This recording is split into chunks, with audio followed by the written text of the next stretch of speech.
যতক্ষণ না দিদি অর্ডারটা আনছে ততক্ষণ যেতে পারবে না।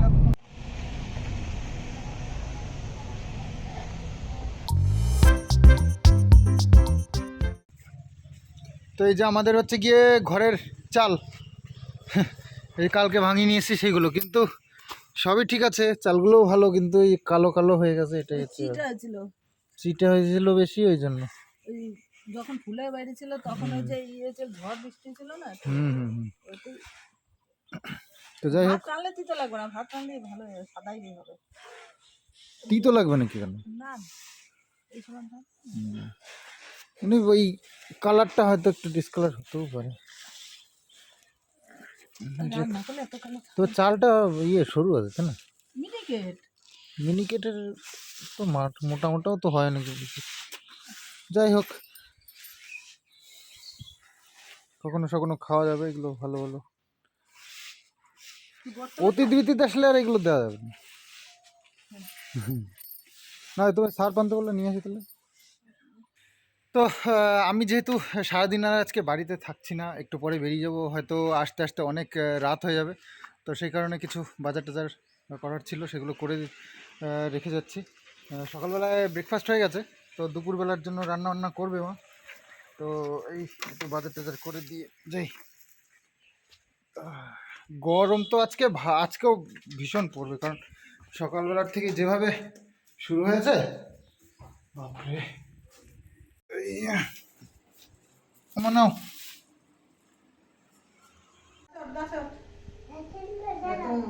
নষ্ট হয়ে গেল, খাইলে না।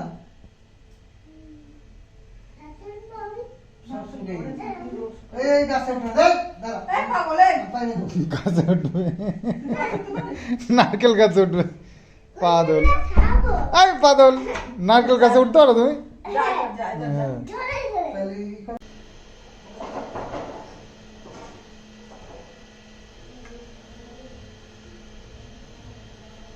ঈশানও নারকেল খেতে চাইছে, তো আমাদের গাছটা এই জানলা দিয়ে দেখা হয়, তো এখন জানলা থেকে তাকিয়ে দেখেছে যে নারকেল আছে, এখনো নারকেল খাবে।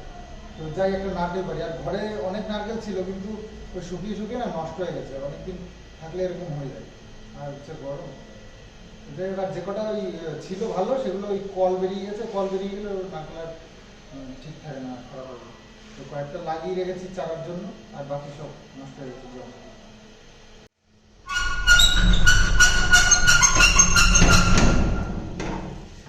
দোতলার ছাদের উপর থেকে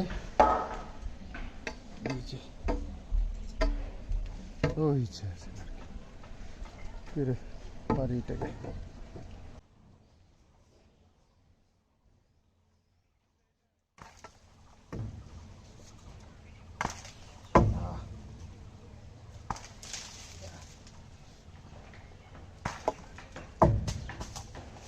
দুটো পড়ে গেল।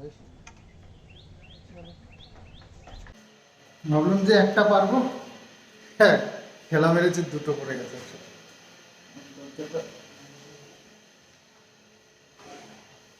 বিড়াল টেরাল আবার এসে ঢুকে পড়ে কিনা, সেই জন্য দরজা বন্ধ করেই রাখি। এখানে পড়েছে এই যে একটা,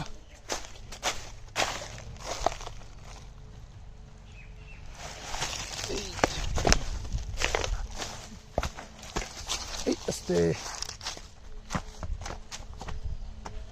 এই ওরে বাপরে, গর্ত করে ফেলেছে করতে করতে, অবস্থা দেখো। ওই একটা কুকুর, এখান দিয়ে ঠান্ডা আছে, সেই জন্য এখান দিয়েই থাকে, সে কারণে এখান দিয়েই থাকে টাকা।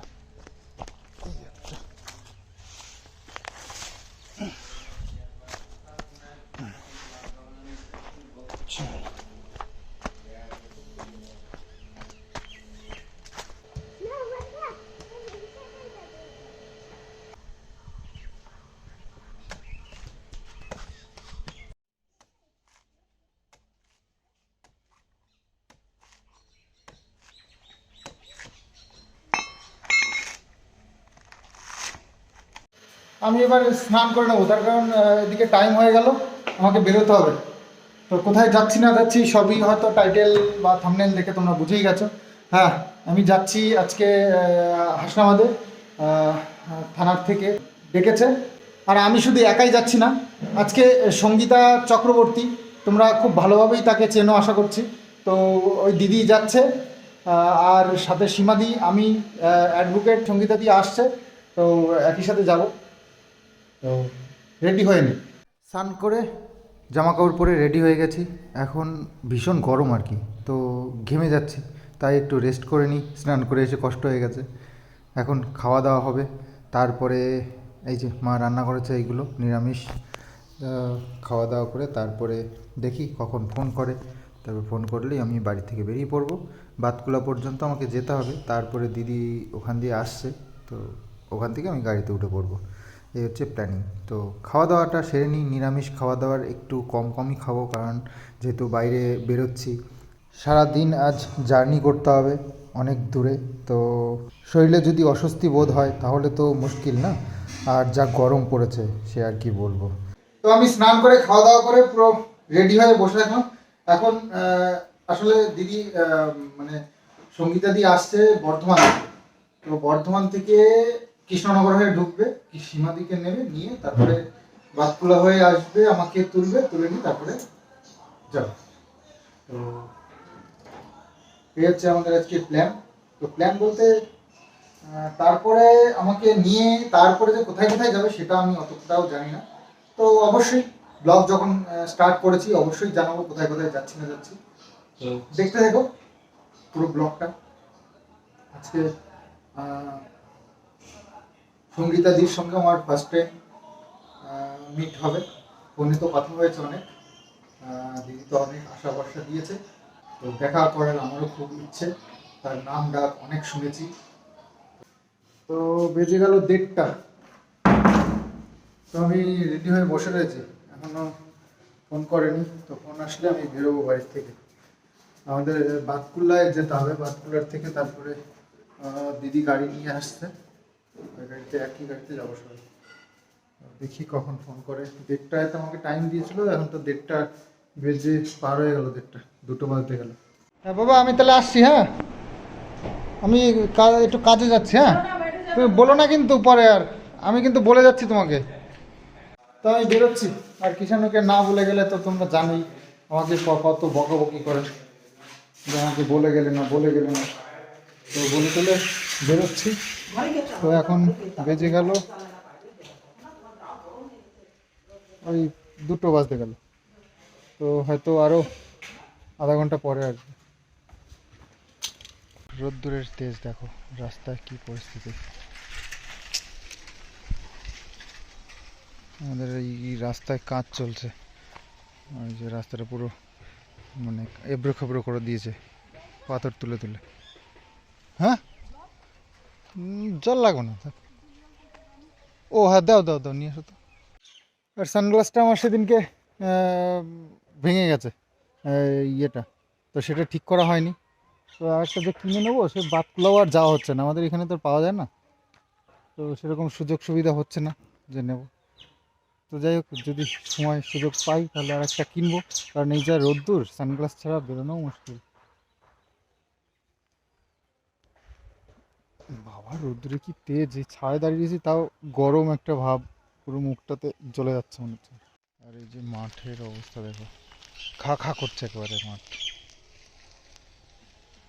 আমি এই যে নতুন জুতোটাই বের করলাম, গরমের দিন তো এই জুতো পরলে ঘেমে টেমে যাবে, সেই জন্য এটা পরেই যাই। ওটা লাগবে, ঘামবে না, ওইটুকুই। তো আমাদের টাইমিংটা খুব ভালো ছিল। তো দিদিও বাতকুলায় ঢুকেছে, আমিও বাতকুলায় ঢুকে পড়েছি। তো গাড়িতে উঠে পড়লাম আর সোজা চলে গেলাম তাহিরপুর থানা। তো ওখান থেকে কাজ মিটিয়ে আমি দিদি আবার গাড়িতে উঠে পড়লাম, সোজা যাচ্ছি এবার হাসনাবাদ। বলে বেরোবে, তার আগে বেরোবে। যতক্ষণ না দিদি অর্ডারটা আনছে ততক্ষণ যেতে পারবে না।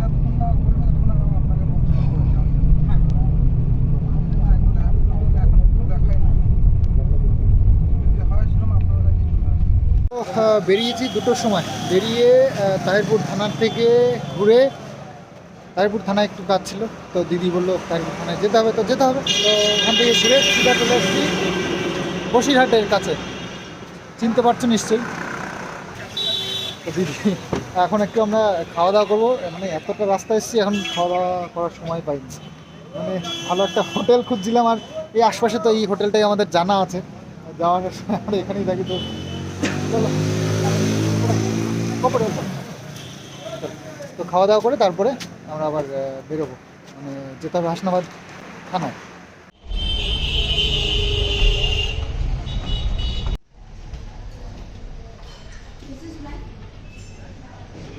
খালি আছে এটা?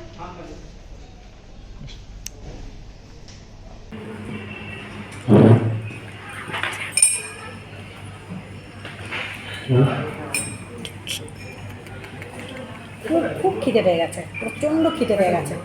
এত খাটাচ্ছে না, এসপি অফিস থেকে শুরু করে, হ্যাঁ মানে প্রত্যেকটা পুলিশ স্টেশন থেকে শুরু করে কি করছে কি বলবো, প্রচণ্ড খাটাচ্ছে। দিয়ে এরপর আমাকে দিদিকে নিয়ে এসেছি আমরা খাটাবার জন্য। হ্যাঁ দিদিকে নিয়ে এসছে খাটাবার জন্য, ভাবো টাকা টাকা টাকা। আর বিদেশ থেকে এত ফোন করিয়েছে, দিদি পাশে দাঁড়ান পাশে দাঁড়ান। আর জাস্টিস ফর কিষাণু, আমাদের মিশনটা হচ্ছে জাস্টিস ফর কিষাণু। আমার এই ডোমেস্টিক ভায়োলেন্স নিয়ে কোনো কাজ নেই, কারণ ডোমেস্টিক ভায়োলেন্সের কেস অলরেডি চলছে, যার জন্য আমি দাঁড়িয়েছি জাস্টিস ফর কিষাণু, এবং এই কিষাণুর পাশে থাকার জন্যই আমার এই যাত্রা, মানে হিউম্যান রাইটসের যাত্রা শুরু হলো, নতুন যাত্রা শুরু হলো। মানবাধিকার রক্ষা, কিষাণুর জন্য মানবাধিকার রক্ষা, এবং এই কিষাণুর কাস্টাডি নিয়ে আমরা পরে কথা বলছি। আরও কথা বলবো, অনেক কথা বলার আছে, আপনাদেরকে অনেক অর্ডার দেখাবার আছে, ধীরে ধীরে দেখাবো। আপাতত খেয়ে নিই। হ্যাঁ অনেকটাই রাস্তা এলাম, খাওয়ার টাইম অ্যাকচুয়ালি পার হয়ে গেছে। তো আচ্ছা আপাতত একটু সফট ড্রিঙ্কস দিন না আমাকে কিছু।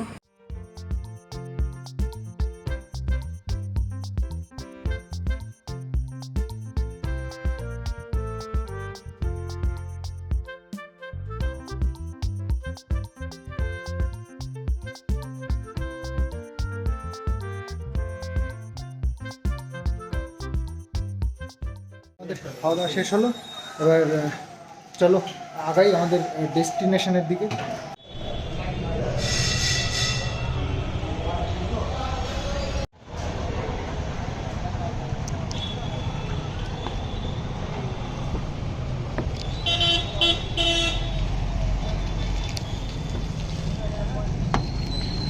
তো খাওয়া দাওয়া শেষ করে এবার আবার রওনা দিলাম হাসনাবাদ পুলিশ স্টেশনের দিকে। আসলে আমাদের বেরোতে একটু দেরি হয়ে গেছিলো, সেই জন্য এখানে পৌঁছাতেও দেরি হয়ে গেল। তো চলে এসেছি আমরা হাসনাবাদ থানায়। তো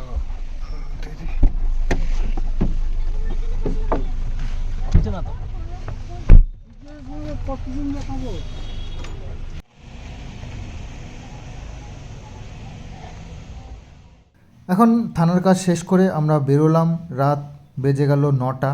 তো এখন বাড়ির দিকেই যাচ্ছি আর কি। তো যাই হোক, এখানে এসে অনেক কিছু জানতে পারলাম, অনেক কিছু বোঝাতে পারলাম, আর তাছাড়াও অফিসাররা সব বুঝলেন আমাদের সম্বন্ধে, এবং এর আগেও আমি এসেছি। আমাদের কাজ এখানে মিটলো, এবার আমরা যাচ্ছি বাড়ির দিকে। তো এখন তো 9টার সময় বেরোলাম, তো এখন বাড়িতে পৌঁছাতে পৌঁছাতে কটা বাজবে সেটাই আমার যতদূর মনে হয় 12টা বেজে যাবে। তারপরে আবার দিদি যাবে বর্ধমানে, তো বর্ধমান যেতে আরও যে কটা বাজবে। তো যাই হোক, সব কথা শেষ কথা, কাজগুলো যে সম্পূর্ণ হলো এটাই ভালো লাগছে। সারাদিন পরে বাড়িতেও ঢুকবো, কিন্তু কাজগুলো কমপ্লিট করে, এটাই সব থেকে ভালো লাগলো। তো হাসনাবাদের এই থানায় ট্রেনে করে এসেছিলাম ভেতর দিয়ে, তবে আমার খুব একটা চেনা জানা ছিল না, তবে গাড়ি নিয়ে আসতে গিয়ে একটু ভয় ভয় করছিল যে তবে যাই হোক একবারেই পৌঁছে যেতে পেরেছি। আমাদের গুগল বাবাজি ম্যাপ নিয়ে বসেই আছে, তো তাকে ফলো করেই আমরা পৌঁছে গেছিলাম, কোনো সমস্যা হয়নি। তো যাই হোক, এবার বাড়ির দিকে যাচ্ছি। এবার ঠাকুরকে ডাকি যে জ্যাম ট্যাম না থাকুক, একদম আরামসে যেন খুব তাড়াতাড়ি পৌঁছে যেতে পারি, কারণ বাড়ি গিয়ে একটু ঘুমাতেও হবে, নইলে সকালবেলা তোমাদের জন্য ভিডিওটাও পাবলিশ করতে পারবো না। তো ঠাকুর করে পৌঁছেই গেলাম, তবে একটু প্রবলেমও হয়ে গেল শেষমেশ। তো এসে গেছি কৃষ্ণনগর, রানাঘাট পেরিয়ে। আসলে শান্তিপুর রোড ধরে কৃষ্ণনগরে এসে দাঁড়িয়ে পড়েছি, আসলে খেয়াল করিনি, রাত হয়ে গেছে তো ঘুমের ঘরে আর কি টের পাইনি রাস্তাটা। তো সেই কারণে রানাঘাট থেকে যে বাতকুল্লা হয়ে ঢুকবো, ওটা মানে রানাঘাট থেকে দুটো রুট হয়, একটা মেন রোড ধরে শান্তিপুর হয়ে কৃষ্ণনগর আসা যায়, আর একটা বাতকুল্লা হয়ে আর একটা কৃষ্ণনগর আসা যায়। তো আমরা আমি আর কি খেয়াল করিনি, ড্রাইভার তো অত ভালো চেনে না, তো ওই দিদির গাড়ি, দিদির ড্রাইভার তো এসছে বর্ধমান থেকে, এইসব রাস্তা তো খুব একটা চেনে না, তো আমাকে ফলো করতে হতো, কিন্তু আমি একটু ঝিম এসে গেছিলো আমার, আমি বুঝতে পারিনি, রানাঘাট থেকে সিধা শান্তিপুর রোড ধরে কৃষ্ণনগরে চলে এসেছি। তো কৃষ্ণনগরে এসে কপাল ভালো বুঝতে পেরে গেছি, তো এখন কৃষ্ণনগরে নেমে পড়লাম, দিদিরা যাবে সেই বর্ধমানে, সেই কারণে আর ব্যাক করে আমি নিলাম না, তাদেরকে বললাম চলে যাও, আমি ব্যবস্থা একটা করে নিচ্ছি। তো এখানে দাঁড়িয়ে আছি, বাড়িতে ফোন করলাম এক বন্ধুর কাছে, আমার বাইকটা নিয়ে আসবে আমাকে নিতে। তো কৃষ্ণনগর প্রায় আমার বাড়ি থেকে 15 কিলোমিটার টোটালে হবে, হ্যাঁ 15 কিলোমিটার মতো হয়ে যাবে। যাই হোক, এই রাস্তাটা এখন ও আসলে তবেই যেতে পারবো, নইলে তো সম্ভব নয়, রাত অনেক হয়ে গেছে, রাত এখন বাজে বাপরে 12টা 5। এটা হচ্ছে মুশকিল, সব দোকানপাটও বন্ধ হয়ে যাচ্ছে আস্তে আস্তে করে, দু একটা দোকান খোলা আছে সেগুলোও বন্ধ হচ্ছে। তো এখানে দাঁড়িয়ে আছি, দেখি বন্ধুটা কখন আসে, তারপরে যাব। ভুলটা আমারই ছিল, একটু যদি বুঝতে পারতাম। রাত্রিবেলায় তো বোঝা যায় না, এত ফাঁকা রাস্তা, আর জোরে চালাচ্ছে বুঝতেও পারিনি একদম, আর ঝিমঝিম এসে গেছিলো একটু।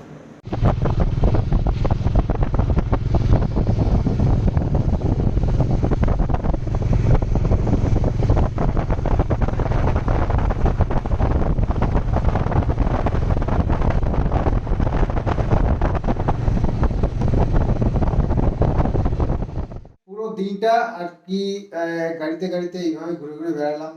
তো ফার্স্ট টাইম সঙ্গীতাদির সঙ্গে পরিচয় হলো, আর খুব ভালো লাগলো, তার কথা শুনলে আহ, মানে ভীষণই সাহস আসে মনে, খুব ভালো লাগলো, অনেক আশা দিলেন। তো সারাদিন পরে এই রাত এখন 12টার সময় নেমেছি কৃষ্ণনগরে, ওখান থেকে ওই ফোন করে বন্ধুকে ডেকে নিয়ে বাড়ি আসতে আসতে এখন বাজে 1টা। হাত মুখ ধুয়ে জামা কাপড় চেঞ্জ করে, দেখতেই পাচ্ছ, চেঞ্জ করে বসলাম একটু। তো এখন চোখে ঘুম ভর্তি, চোখে ঘুম মানে বন্ধ হয়ে যাচ্ছে চোখ। তো শেষ করার আগে একটু তোমাদের সঙ্গে আলোচনা করে যাই, আগামী দিন তো ডিটেলসে তোমাদেরকে বলেই দেবো, তবে আজকে আমি যে তোমাদেরকে বলেছিলাম 10% কাজ এখন আমাদের বাকি আছে, 10% কমপ্লিট। আমার তো সব কাজ গুছিয়ে নিয়েছি, এবার দেখি কে আসে আমার কিষাণুকে নিতে। তো সঙ্গীতাদি কেস হাতে নিলে তো হাল ছাড়ার পাত্রী নন, যা আমি বুঝলাম তার সঙ্গে কথা বলে। আর যে ভিডিওটা কালকে গেছে রাত্রিবেলায়, সেটাও আশা করি দেখে নিয়েছো। দিদি কিষাণুর মাথার উপরে হাত রেখেছে, তো তার তো কথার নড়চড় হয় না আমি জানি, তো এবারও নিশ্চয়ই হবে না। তো তো তোমরা যারা ভয় পাচ্ছিলে কিষাণুর জন্য, এখন আশা করছি সেই ভয়টা আর তোমাদের মধ্যে নেই। দিদির সাথে আজকে সারা দিনটা ঘুরলাম এবং দিদির কথা শুনলাম, দিদির কাজ দেখলাম, তারপরে আমার তো 100% ভরসা তার উপরে রয়েছে, আর আশা করছি তোমাদেরও থাকবে আমার উপরে ভরসা, আর দিদির উপরেও। তবে আগেও আমি তোমাদেরকে আশ্বস্ত করেছিলাম, আর আজ তো তার সাথে দেখা করে পুরো দিনটা কাটিয়ে আজ তোমাদের সঙ্গে কথা বলছি। তো একদম চিন্তা করবে না। আর হ্যাঁ, কি কি হলো না হলো, কি জানতে পারলাম, সব তোমাদেরকে ডিটেলসে বলবো, সুন্দর করে গুছিয়ে ভিডিও একটা করে তোমাদেরকে সব জানাবো। ভেতরে ভেতরে অনেক কিছুই হচ্ছে, তো কান টানলে যে মাথা আসে সেটা আশা করি সবাই জানো, তো সেটাই করা হচ্ছে। তো দেখা যাক কতদিন লুকিয়ে ছুপিয়ে থাকে, আর আমরাও ওয়েট করে আছি। তবে চেনা জানা জায়গাগুলো দিয়ে আবার আরেকবার ঘুরে আসলাম, ভালো লাগলো। আমিও আশা করব আর যেন না যেতে হয়, আর যেতে যদি হয় সে তো যাবই, কিন্তু চাইছি না আর কি যেতে। তো চলো ভিডিওটা আজকে এখানেই শেষ করি, আগামী দিন আবার আসছে, অপেক্ষায় থেকো। সুন্দর একদম ডিটেলসে তোমাদেরকে সুন্দর করে বুঝিয়ে বলবো কি হলো না হলো বা কি হতে চলেছে সব। তো আজকের মতন বাই বাই।